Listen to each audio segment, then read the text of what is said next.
Pak Suto. Sudah selesai saya, Dek. Oke, baik. Tadi terputus di Ya. bagian akhir. Oke, baik. Oh gitu. Silakan Pak Dwi memberi komentarnya, tapi sebelum Pak Dwi dulu, ada yang meminta Terima supaya kasih, Bung diputar Dea. videonya.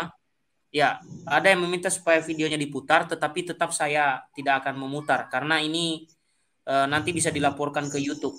Ya, saya tahulah mental-mental orang semacam ini. Jadi saya hanya tampilkan begini saja, tidak akan saya putar. Ya, daripada nanti tidak aktif lagi nih channel ya. Oke, silakan Pak Dwi. Oke, thank you Bung Dea. Selamat malam, berkah dalam, saudara-saudaraku semua, salam damai dalam Kristus. Saya kutip tadi tulisannya Paman Julister Simbolon, Kristus itu adalah kebenaran. Jadi ketika dia memberitakan di luar daripada kebenaran, itu adalah antikristus itu sendiri. Bung Dea juga sudah jabarkan. Iya, suaranya sangat kecil Pak Dwi. Coba sedikit diberikan siraman kopi. Silakan, silakan.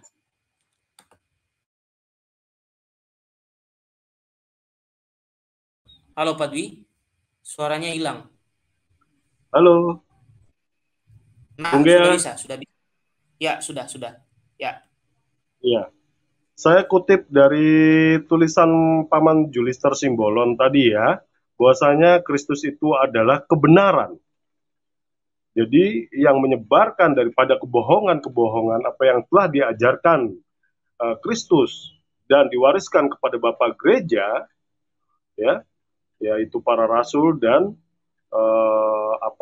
bapak-bapak uskup, juga bapak-bapak kardinal, bapak uskup, Bapak Paus maupun romo-romo pastor ya, itu di luar itu mereka semua antikris.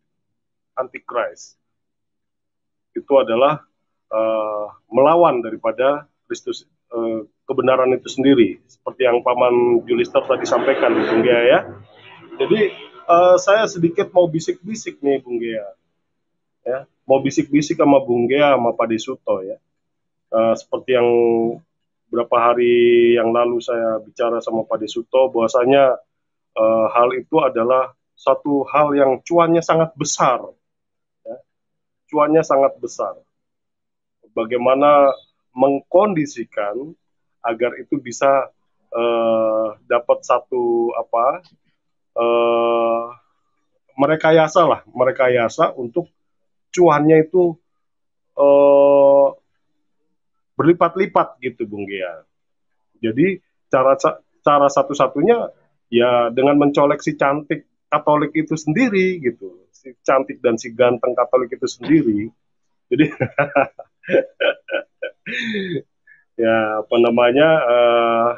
buat saya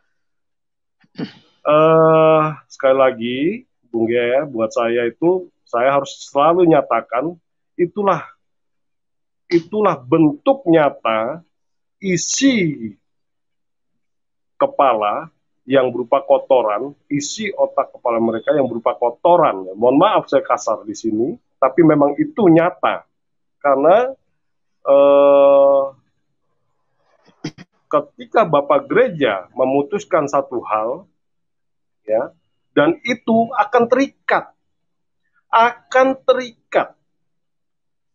Karena itu adalah firman dari Kristus sendiri. Apa yang kau ikat di bumi akan terikat di surga. Apa yang kau lepas di bumi akan dilepas di surga. Seperti itu, Bung Gea. Jadi pernyataan-pernyataan yang konyol dan hujatan-hujatan yang konyol, ya, siapapun kepada Katolik, itulah bukti nyata, sekali lagi, bukti nyata, Bung Gea, bahwasanya kutukan daripada Bapak Gereja, ya, istilahnya kepanjangan firman dari Sang Sabda yang hidup itu kepada umat manusia yang tidak pernah mau mentaati itu, tidak pernah mau taat akan kehendaknya. Selalu saya berulang seperti ini karena firman itu tidak pernah dibatalkan. Apa yang kau ikat di surga, di bumi akan terikat di surga. Apa yang kau lepas di bumi akan terlepas di surga. Saya tidak tahu ayatnya karena pernah disampaikan seperti itu oleh Romo ya. Jadi sekali lagi buat teman-teman, kawan-kawan yang belum mengenal, belum mengerti, jagalah lidahmu, ya, jagalah lidahmu. Jadi binatang, saya kutip lagi dari Paman Julister Simbolon ya, binatang yang di atas bumi bisa kau taklukkan, yang di dalam lautan bisa kau taklukkan, tapi lidahmu tidak bisa kau taklukkan. Jadi buat kawan-kawan itu tolong lidah itu dijaga. Karena ketika memahami dan mengerti, nah disitulah yang artinya kenyataan yang harus diterima atau yang didapatkan. Seperti itu, Bung Gea. Lanjut, Bung Gea. Oke, baik Bapak Ibu. Saya menambahkan apa yang tadi sudah disinggung oleh Bapak-Bapak di live ini ya. Jadi ini adalah thumbnail yang saya maksud ya. Yang di atas itu adalah thumbnail yang dibuat oleh Rina Solihin. Kemudian ada satu channel lain. Di situ kelihatan ya Bapak Ibu ya, ada gambar semacam gambar uskup di situ. Jadi kelompok-kelompok orang-orang yang agak sedikit dungu begini itu banyak. Jadi coba kita baca thumbnail itu. Antikristus is coming soon. One world religion. Satu agama dunia. Tuhan Yesus segera datang. Tadi saya sudah katakan di awal. Mereka itu tidak lebih dari penjual-penjual kecap.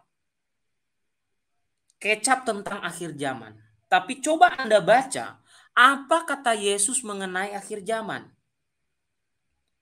Mereka melebihi Yesus. Bapak Ibu.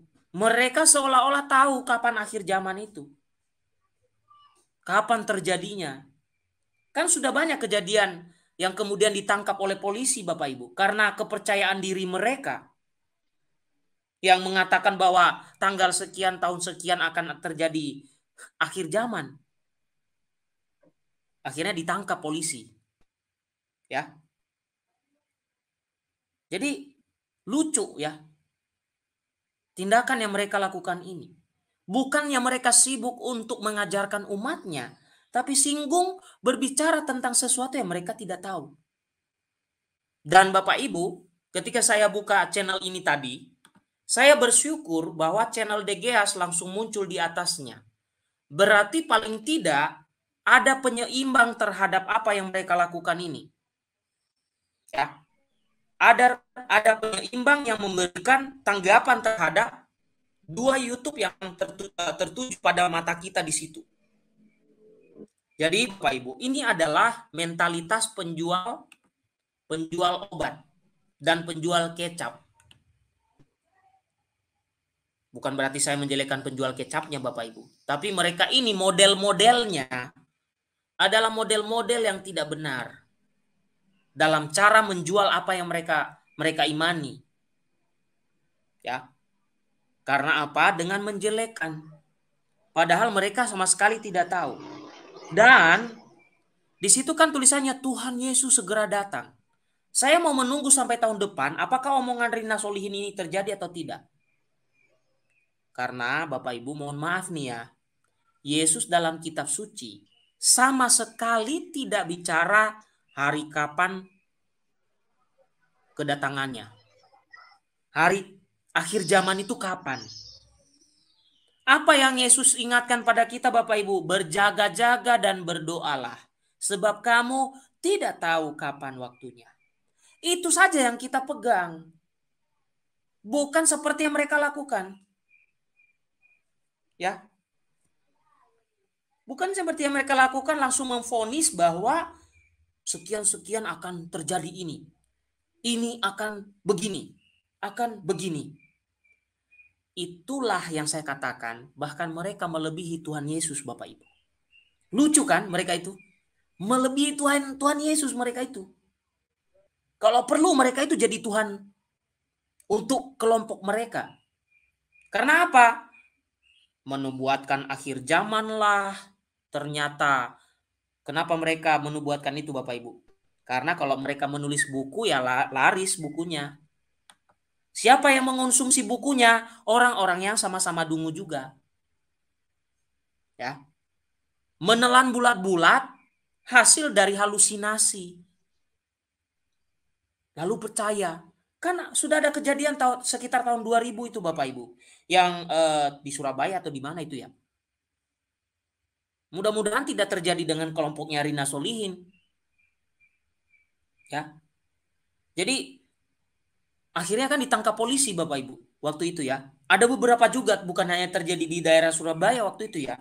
Ada beberapa di tempat lain yang menyuruh jemaatnya menjual semua harta benda karena akan datang Yesus, akan ada pengangkatan. Nah, ini kan orang-orang yang menjadi Tuhan atas dirinya sendiri. Termasuk ini. Ya, betul Pak. Sekte. Nah, coba lihat thumbnail di bagian bawah. Bangkitnya One World Religion.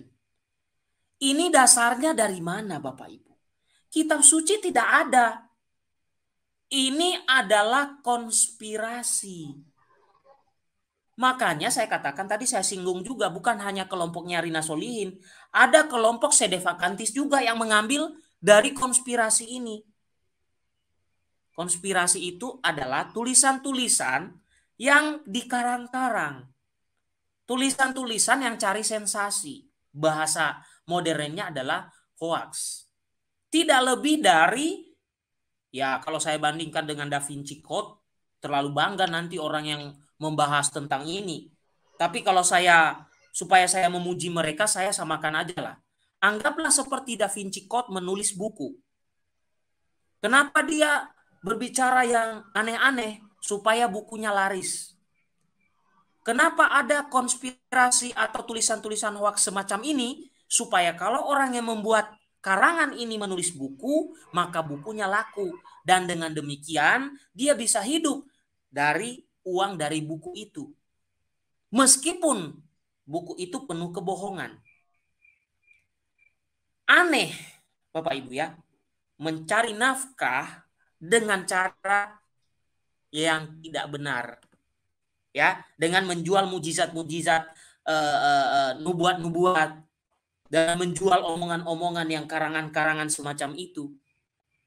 Ini saya lucu Bapak Ibu. Sebelum saya memberikan lagi kepada Bapak dan Ibu, begini.